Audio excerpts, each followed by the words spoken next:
Her smile was just something that it lit up a room. You want to see my mom with our 80s hair?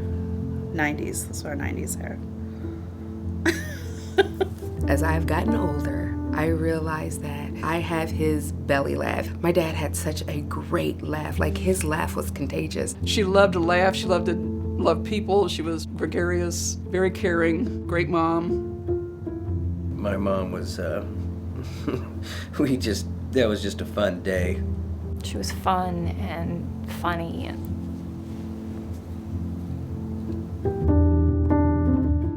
Cancer took my best friend. She first got cancer when I was 3.5. My father, Frank Alexander, he passed away in 2019 of prostate cancer.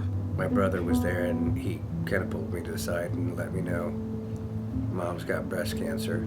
The first person that affected my life the most was when my mom got cancer. She died of breast cancer at about 67. She went through it twice. And then also my brother's wife. And then eventually, this past about a year ago, then I got cancer. It's affected our whole family. So I was 8 years old when my mom was diagnosed with Hodgkin's lymphoma. My mom was 28 at the time, so she was very, very young and bulletproof in my little eyes. My brother and I thought she had a concussion, and it turned out she had stage 4 lung cancer. The day that Joshua turned 5 weeks old, she passed. So when Matt came in, that's when they said that I had cancer. You know, we both were just kind of in shock, and I still don't think I really believed it.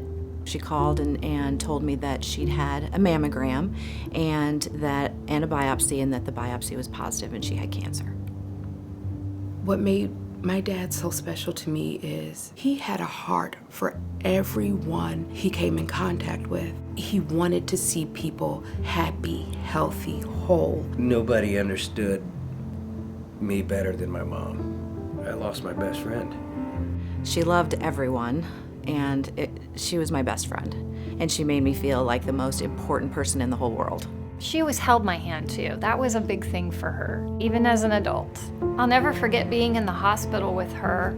She squeezed my hand, and I remember that whole day just holding her hand and trying to memorize her hands.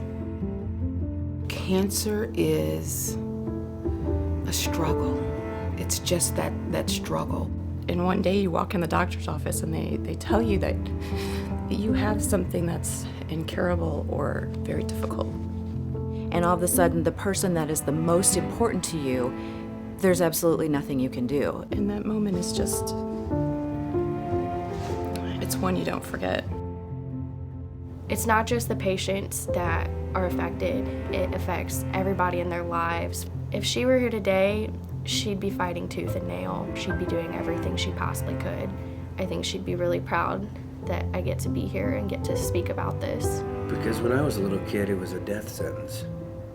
And with modern medicine and what is out there now with science, there's hope.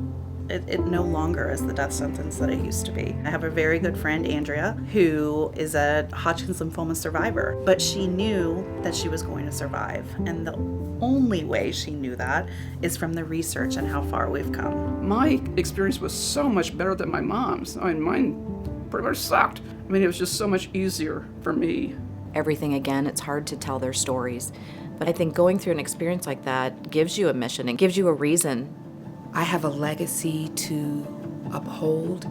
That empathy he has given me makes me want to help others. I don't want you guys to ever have to go through what I went through. I don't want any parents to ever lose children to leukemia. I want to have other people hear that their prognosis is just as good. It's a cause that we all need to unite and fight. You know, as a storyteller, I want to tell a story of success, of lives well lived, not lives taken too soon. There won't be a time that a person may not go through it, but if we can put the effort, the time, and the money into this. If we can all contribute in some way. If we can make that struggle a little bit easier. People won't have to lose their mom, their grandma, or worry about their daughters.